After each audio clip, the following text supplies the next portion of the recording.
நோக்கி, ஆண்டவரே, நீர் உம்முடைய ராஜ்யத்தில் வரும்போது அடியேனை நினைத்தருளும் என்றான்.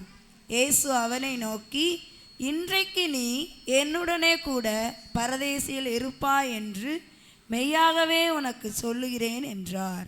அதில் என்ன சொல்லியிருக்காங்கன்னா, நீர் உம்முடைய ராஜ்யத்தில் வரும்போது அடியேனை நினைத்திடலாம். அதில் விசேஷமாக ஏசப்பா என்ன சொல்கிறாங்க, இன்றைக்கு நீ என்னுடனே கூட பரதேசியில் இருப்பாய் அப்படின்னு சொல்லி ஒரு அழகான ஒரு வார்த்தையை சொல்கிறாங்க. அது நமக்கு இயற்கையில் நம்ம பார்த்தோம்னா அந்த வார்த்தை மிக லேசான வார்த்தையாக கூட இருக்கலாம். ஆனால் அதில் ஒரு மிகப்பெரிய ஒரு ரட்சிப்பின் வார்த்தையாக அந்த வார்த்தையை கொடுத்துருக்குறாங்க. அதுலேயும் இன்னைக்கு நீ என் கூட எங்கே இருப்ப, பரதேசியில் இருப்ப. நாளைக்கு நாளை கழிச்சு அப்படிலாம் சொல்லலை ஏசப்பா. என்ன சொல்கிறாரு, இன்னைக்கு உடனே. ஏன் அப்படின்னு சொல்லி பார்த்தோம்னா, அந்த இடத்துல பார்த்தீங்கன்னா சிலுவையில ஏசப்பா மரித்து தொங்கும்போது ரெண்டு சைடுல யார் இருந்தா, இரண்டு கல்லர்கள் தொங்கப்பட்டு இருந்தாங்க. அந்த கல்லர்கள் தொங்கப்பட்டதுல பார்த்தீங்கன்னா ஒரு கல்லன் சொல்றான், நீர் எங்களையும் ரட்சித்துக் கொள்ளும், நீரும் ரட்சித்து எங்களையும் ரட்சித்துக் கொள்ளும் அப்படின்னு சொல்றான். ஆனா இன்னொரு கல்ல என்ன சொல்றான் அப்படின்னா, முதலாவது பார்த்தீங்கன்னா அந்த கல்லனுடைய குணங்கள்ல முதல் குணமா நான் என்ன பார்த்தோம்னா, நாமோ நியாயப்படி தண்டிக்கப்படுகிறோம் அப்படின்னு சொல்லி சொல்றான். என்னன்னா நம்ம என்ன செய்யறாங்க, ஃபர்ஸ்ட் நம்ம உலக பிரகாரமா நம்ம என்ன செய்வோம் அப்படின்னா, நம்மளுடைய குற்றங்களை நம்ம ஒருத்தவங்க நீ தப்பு செஞ்ச அப்படின்னா நம்ம முதல்ல என்ன சொல்ல மாட்டோம், ஏற்றுக்கொள்ளவே மாட்டோம். ஆனா அந்த கல்லன் முதலாவது என்ன செஞ்சா அப்படின்னா, தன்னை முதல்ல ஏற்றுக்கொள்றான். ஆமா, நம்ம எல்லாம் என்ன செய்யறோம், நியாயப்படி தண்டிக்கப்படுகிறோம். சும்மா தண்டிக்கல, உண்மையா நம்ம எல்லாம் யாரு, ஒரு குற்றவாளி, நம்ம எல்லாம் தவறு செய்தவர்கள், தவறு செய்த நமக்கு என்ன கிடைக்கிறது, தண்டனை கிடைக்கிறது அப்படின்னு சொல்லி முதலாவது அந்த கல்லன் என்ன செய்யறான்னா, தன்னையே என்ன செய்யறான், ஏற்றுக்கொள்கிறான். ஆமா, நான் செய்தது என்னது, முழுக்க முழுக்க தவறு. ஆனா அவர் எப்படிப்பட்டவர், அவர் யாரு செய்யல, ஒரு தவறு கூட என்ன செய்யல, ஒரு தவறு கூட, ஒரு குற்றம் கூட அவர்கிட்ட காணப்படவில்லை. ஆனா நாமோ தண்டிக்கப்பட வேண்டியவர்கள் அப்படின்னு சொல்லி முதலாவது அவன் குணமாகிய அந்த அவனை என்ன செய்யறான், தன்னையே ஒப்புவிக்கிறான். ஆமா, நாங்க செய்த தவறை என்ன சொல்றான், முழுமையாக என்ன செய்யறான், அவன் ஏற்றுக்கொள்கிறான். அடுத்ததாக அவன் சொல்றான் அப்படின்னு பார்த்தீங்கன்னா, மனம் திரும்புகிறான். மனம் திரும்பி தன்னை என்ன செய்யறான், ஒப்படைக்கிறான். ஏசப்பா என்னை அந்த இடத்துல என்ன செய்யுங்க, நீங்க ஏற்றுக்கொள்ளுங்க, நான் செய்தது இத்தனை நாட்கள் நான் தவறு செய்தேன், இந்த கடைசி நிமிஷம் இன்னும் ஒரு அரை மணி நேரமோ ஒரு மணி நேரத்துல நம்ம என்ன செய்ய போகிறோம், சாக போகிறோம், இதோட நமக்கு இது முடிஞ்சிடும். ஆனாலும் இந்த சாகம் தருவாயிலையாவது நீர் என்ன நினைச்சீங்க, ஏற்றுக்கொள்ளுங்க அப்படின்னு சொல்லி ஒரு மனம் திரும்புதலை அவன் பெற்றுக்கொள்கிறான். நம்ம தகாத ஒன்றையும் நடப்பிக்கவில்லை என்று என்ன செஞ்சான், கடிந்து கொண்டு அவனை என்ன செய்தான், நீர் உம்முடைய ராஜ்யத்தில் வரும்போது நீங்க என்ன செய்யுங்க, என்ன நினைச்சு பார்த்துக்கோங்க ஏசப்பா அப்படின்னு சொல்லி அவன் அந்த கடைசி நிமிஷ தருவாயிலும் என்ன செய்யறான், அவனை மனம் திரும்புகிறான். முதலாவது அவன் குற்றத்தை ஏற்றுக்கொள்கிறான். ஆமா, நான் செய்தது தவறுன்னு சொல்றான். தவறி என்னை மனம் திரும்பி என்ன செய்தான், மனம் திரும்பினான். கடைசியா அவனையே என்ன செஞ்சுட்டான், ஒப்புவித்தான். நீரே என்னை எடுத்துக்கொள்ளும், நீங்களே எனக்கு பொறுப்பு அப்படிங்கிற அளவிற்கு என்ன செஞ்சான், அவன் என்ன செய்தான், நீ ராஜ்யத்தில் வரும்போது அடியேனை நினைத்தருளும் அப்படின்னு சொல்லி தன்னையே என்ன செஞ்சுட்டான், முழுவதுமாக, அறகுறையாக அல்ல. அவர் சொல்றார், அந்த சிலுவையில் அவர் சொல்லும் போது ஒரு மண்ணியும் சொன்ன வார்த்தையிலே அவன் என்ன செஞ்சிருப்பான், இவ்வளவு பெரிய ஒரு பரிசுத்தவான் என்ன செஞ்சாரு, நமக்காக ஒரு மன்னிக்கிறாரு.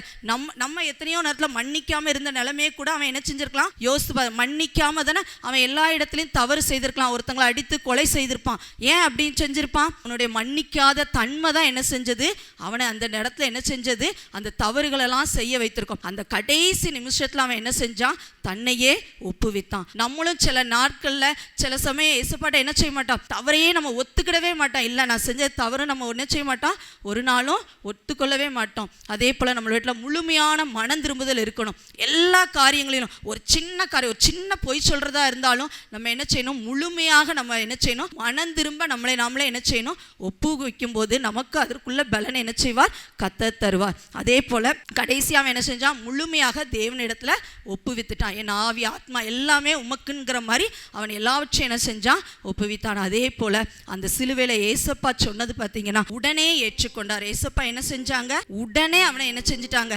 ஏற்றுக்கொள்றாங்க. இன்றைக்கு என் கூட நீ என்ன செய்வ, நீ நாளைக்கு இதெல்லாம் இல்லை, இன்னைக்கு உடனே அவனுக்கு என்ன செஞ்சாரு, பாவ மன்னிப்பின் நிச்சயத்தை கொடுத்தார். தன் பாவங்களை மறைக்கிறவன் என்ன செய்ய மாட்டான், வாழ்வடையவே மாட்டான். ஆனால் அவைகளை அறிக்கை செய்து விட்டு விடுகிறவன் என்ன செய்வான், நிச்சயமாகவே இரக்கம் பெறுவான். உடனே என்ன செஞ்சார்? ஏசப்பா அவனை ஏற்றுக்கொள்கிறார். ரெண்டாவதாக பார்த்தீங்கன்னா அவனுக்கு ஒரு முழுமையான ரட்சிப்பின் அனுபவத்தை என்ன செஞ்சாரு? கர்த்தர் அவனுக்கு கொடுத்தார். நீ ரட்சிக்கப்பட்டுட்ட, நீ விசேஷமாக நமக்கு முக்கியமானது என்னது? நம்ம இந்த உலகத்தில் நம்ம வாழ்ந்து அனுபவிச்சுட்டு இருக்கோம். கடைசியாக நம்ம எங்கே தான் கண்டிப்பாக போகணும்? பரதேசிக்கு நம்மளும் என்ன செய்யணும்? ஒரு நாள் போகணும். அப்படிங்கும்போது அந்த இடத்துல நமக்கு என்ன கண்டிப்பாக தேவை? ஒரு ரட்சிக்கப்பட்ட அனுபவம் தேவை. இயேசுவின் இரத்தத்தினால கழுவப்பட்ட முழுமையான ஒரு அனுபவம் தேவை. அதை தான் ஏசப்பா நமக்காக என்ன செஞ்சிருக்காரு? இந்த நாட்களில் இரத்தத்தை சிந்தி அந்த ரட்சிப்பின் அனுபவத்தை நம்ம தினமும் ஒவ்வொரு நிமிடம் கூட நம்ம என்ன செய்யலாம்? அந்த ரட்சிப்பின் அனுபவத்தை நம்ம அனுபவித்து கொண்டே இருக்கணும். கடைசியாக மேலான பதவியாகிய அந்த பரதேசிங்கிற பதவியை என்ன செஞ்சார் அவரு? நம்ம இந்த உலகத்தில் நம்ம வாழ்ந்துகிட்டு இருக்கோம், வச்சுக்கிட்டு இருக்கோம். கடைசியாக நம்ம எங்கே தான் போயாகணும்? அதுக்கு தான் நம்ம இவ்வளோ கஷ்டப்படுறோம். நம்மளே ஒடுக்கி நம்மளே வெறுத்து எதுக்காக நம்ம இந்த காலத்தில் வாழ்ந்துக்கிட்டு இருக்கோம்? அந்த பரலோகத்துக்கு செல்வதற்காக தான். அந்த பரலோகத்தை அந்த கடைசி நிமிஷம் அந்த தருவாயிலே என்ன செஞ்சார்? ஏசப்பா அவனுக்கு கொடுத்தார். அப்போ அவன் எவ்வளோ விலையேற பெற்ற மனுஷனாக இருந்திருப்பான். அவன் உலகத்தில் எவ்வளோ, அதற்காக நமக்கு கொடுக்கப்பட்ட தருணங்களை நம்ம என்ன செஞ்சிடக்கூடாது? வீணடித்து கூடாது. இப்படிப்பட்ட ஒரு நல்ல நம்ம அந்த தருவாயை நம்ம கர்த்தர் கொடுத்திருக்கிறார். இதே போல நம்ம இதில் நம்ம செய்ய வேண்டியது, ஏசப்பா ஒன்று கடைசியில் செஞ்சாங்க. இதுலேருந்து நான் கற்றுக்கிட்டது ஒன்று, அவர் கடைசி நிமிஷத்தில் கூட என்ன செஞ்சார்? ஒரு ஆத்தும ஆதாயத்தை செஞ்சார். கடைசியாக என்ன செஞ்சார்? ஒரு ஆத்மா, ஒரு மனுஷன் கூட என்ன செய்ய, அந்த இடத்துல அந்த கடைசி நிமிஷத்தில் ஒரு சின்ன வார்த்தை சொன்னார் பார்த்தீங்களா? இன்றைக்கு நீ என் கூட பரதேசியில் இருப்பாய். இது யாருமே நம்மளை பார்த்து இது வரைக்கும் சொல்லியிருக்க மாட்டாங்க. ஆனா அந்த கல்லனுக்கு பாருங்க, இந்த ஒரு நிமிஷத்துல இப்ப நம்மகிட்ட யாராவது ஒரு கவலையோடு நிற்கிற நேரத்துல நம்மகிட்ட ஒரு சின்ன வார்த்தை சொன்னாங்கன்னு வச்சுக்கோங்களேன், அது எவ்வளவு ஒரு சந்தோஷமான ஒரு வார்த்தையா இருக்கும். அவனுக்கும் அப்படிப்பட்ட ஒரு அனுபவத்தை என்ன செஞ்சாரு? ஏசப்பா கொடுத்தாங்க. இருக்கிறதுலே விலையேற பெற்ற பதவியான பரதேசிங்கிற அந்த கிரீடத்தை என்ன செஞ்சாரு? அவருக்கு கொடுத்தார். ஏன் அப்படின்னா அவன் தன்னைத்தானே தாழ்த்தினான், தன்னைத்தானே முழுவதுமாய் கர்த்தருக்கு என்று ஒப்பு கொடுத்தான். இதே போல அதுலயும் ஏசப்பா விசேஷமான ஒன்றை செஞ்சார். ஒரு சின்ன மனுஷன் கூட என்ன செய்யக்கூடாது? கெட்டு போக கூடாது. இன்னைக்கும் கடைசி காலத்துல நம்ம வாழ்ந்துகிட்டு இருக்கோம். கர்த்தர் நம்மகிட்ட பெரிதுமாய் எதிர்பார்க்கிற ஒரே காரியம், நீங்க உலகம் எங்கும் போய் என்ன செய்யுங்க? சர்வ சிருஷ்டிக்கும் சுவிசேஷத்தை பிரசங்கிங்கள். இதை ஏசப்பா நமக்கு கடைசியாக அந்த மரிக்கிற தருவாயில தன் ஜீவன், தன்னுடைய ரத்தம் சொட்ட அவர் செய்த ஒரே ஒரு காரியம் ஆத்தும ஆதாயம். நம்மளுக்கும் இந்த நாட்கள்ல அநேக தருணங்கள் கொடுக்கப்பட்டிருக்கிறது. நம்ம ஒரு சின்ன கடைக்கு போனாலும் சரி, எந்த இடத்துல நின்னாலும் சரி, நம்ம என்ன செய்யணும்? ஆத்தும ஆதாயங்களை செய்கிறவரா இருக்கணும். அதே போல நம்மை கிறிஸ்துவை என்ன செய்யணும்? வெளிப்படுத்துகிறவர்களா இருக்க வேண்டும். நான் ஒரு சின்ன என்னுடைய அனுபவத்தில் அது எனக்கு ஒரு ஆவியானவர் வெளிப்படுத்தப்பே நான் சொல்றேன். நான் இப்போ ஒரு 2 வாரத்துக்கு முன்னாடி ஹைக்ரௌண்டில் என் மகா ஒருத்திக்கு டெலிவரிக்காக அந்த இடத்துல போய் இருந்தோம். அப்போது அந்த 1 வார காலமும் நாங்கள் இருக்கும்போது அவளுக்கு நேற்று 17ஆம் தேதி அவளுக்கு டெலிவரிக்காக ஒரு 5 மணிக்கு அதில் நிற்கிறோம். அப்போ அந்த கடைசி வார்த்தை எனக்கு இந்த வார்த்தையை சொல்லும்போது ஏசப்பா எனக்கு அதை வெளிப்படுத்திக்கிட்டே இருந்தார். அந்த கடைசி நிமிஷத்தில் நீ பேசுகிற ஒவ்வொரு வார்த்தையும் எவ்வளோ ஒரு ஆறுதலாக இருக்குது அப்படிங்கிறத எனக்கு வெளிப்படுத்தி காமிச்சார். ஒரு 4 மணிக்கு ஒரு பொண்ணுக்கு ஒரு 10 பிள்ளைங்க டெலிவரிக்காக அந்த டெலிவரி வார்டில் கஷ்டப்பட்டுக்கிட்டு இருக்காங்க. எனக்கு ஆப்ரேஷனால எனக்கு அந்த வலி வேதனை எதுவுமே தெரியல. ஆனால் நான் என் கண்ணுக்கு முன்னாடி ஏசப்பா எனக்கு, ஏன்னா நான் செல்லமாக வளர்ந்ததுனால எனக்கு ரொம்ப கஷ்டம்லாம் தெரியாது. அப்போ அந்த இடத்துல எனக்கு கஷ்டம்னா என்னன்னு சொல்லி ஏசப்பா ஒவ்வொன்றா வெளிப்படுத்தினார். அந்த பிள்ளைங்கள்லாம் ரொம்ப அவஸ்தைப்பட்டாங்க. ஏன்னா தாய் தகப்பன் யாருமே கூட இருக்க மாட்டாங்க, அந்த பிள்ளைங்க மட்டும் கடந்து அவஸ்தைப்படுவாங்க. நான் இப்போ ஐயா சொல்கிற மாதிரி நம்ம மேலே ஒரு தேவ பிரசனம் இருக்குன்ற மாதிரி நான் ஹாஸ்பிட்டலுக்குள்ளே எல்லாத்துட்டையும் போயிட்டு ரவுண்ட் அடிச்சுட்டு தான் எனக்கு ஒன்றுமே தெரில. யாருமே என்ன எதுவுமே சொல்லலை. அப்போ அந்த பிள்ளைங்கிட்ட சொல்லுவேன், பயப்படாதம்மா, உன் கூட ஏசப்பா இருப்பாங்க. இப்படி ஒவ்வொருத்தருக்காக சொல்லிக்கிட்டே இருந்தேன். முதலாவதுலாம் ஒரு பொண்ணு வெளியே படுத்துட்டா, நான் டாக்டர்லாம் என்னை அடிப்பாங்கக்கா, நான் போகவே மாட்டேங்க்கா, நான் உடனே அந்த பிள்ளைக்கு சிலுவையை போட்டு உள்ளே போனா போ அப்படின்னு சொல்லி உள்ளே கொண்டு போய் விட்டுட்டேன். அந்த பொண்ணு முதலாவது ஒரு பெண் குழந்தையை பெற்றெடுத்தா. அடுத்தது என் மகளுக்காக உட்காந்து ஜெபிச்சுக்கிட்டே இருந்தேன். ஏசப்பா நீங்க கூட போங்க, ஏசப்பா அவ ரட்சிக்கப்படாதவ ஆனாலும் நீங்க அவ கூட இருங்க அவட சொல்லிக்கிட்டே இருந்த ஏசப்பா கூட. ஆனா அவளுக்கு சுகமா ஒரு செகண்ட்ல ஆண் குழந்தைய எனக்கு நான் பேர வேணும்னு ஏசப்பட கேட்டுக்கிட்டே இருந்தேன். ஒரு செகண்ட் செகண்ட்ல அவ சொல்ற எனக்கு வழியே இல்லை சித்தி, நான் சுகமா பெத்துட்டேன் சித்தி அப்படின்னா. உடனே அதுல ரொம்ப சந்தோஷமா அது சொன்ன உடனே நான் அந்த ஹாஸ்பிட்டல் ரொம்ப குதிச்சு சந்தோஷமா கத்திட்டேன். உடனே எல்லாரும் என்னாச்சு இந்த பிள்ளைக்கு, என்னாச்சுன்னு கேட்காங்க. உடனே நான் சொன்னேன், இல்லை ஏசப்பாட்ட நான் கேட்டேன், எங்க ஏசப்பா நான் கேட்ட மாதிரியே எனக்கு பேரனை கொடுத்தாரு அப்படின்னு சொன்னாங்க. அதுக்கப்புறம் எல்லாரும் வந்து எம்மா எனக்காகவும் நீ ஜோமனம்மா, எம்மா எனக்காக, எனக்கு வந்து 2 ஆம்பளை பையனா இருக்கான், இதுவும் எனக்கு பெண் குழந்தை வேணும்னு சொல்லி எப்படியாச்சும், இதுவும் ஆம்பளை பிள்ளைன்னா அப்புறம் திரும்பவும் இதாகுவாங்க, அதனால தயவுசெய்து இதுவும். உடனே சொன்னேன், நீங்க ஏசப்பாட்ட கேளுங்கம்மா, ஏசப்பா கண்டிப்பா உங்களுக்கு வந்து ஒரு பேத்தியை தான் தருவாங்க அப்படின்னு சொல்லி முடிச்சுட்டு கொஞ்ச நேரத்துக்குள்ள நான் என் பேரனை பார்க்கறதுக்குள்ள அவங்க பார்த்தீங்கன்னா, ஏம்மா எனக்கும் இசப்பா வந்து அழகான பேத்தியை தந்துட்டாங்கம்மா அப்படின்னு சொல்றாங்க. அடுத்தது இன்னொரு அக்கா வர 10 பேருக்கு நின்றுக்கிட்டே நிற்கிறாங்க. அப்போ ஏம்மா நீ அவங்களுக்கு சொல்லலாமா, நீ எனக்கும் சொல்லுமா, எனக்கு இப்போ பேரந்தாமா வேணும் அப்படின்னு சொல்கிறாங்க. ஏக்கா நீங்கள் ஏசப்பாட்ட கேளுங்கக்கா, அவங்களுக்கு அதே போல் தருவாங்கக்கா அப்படிங்க.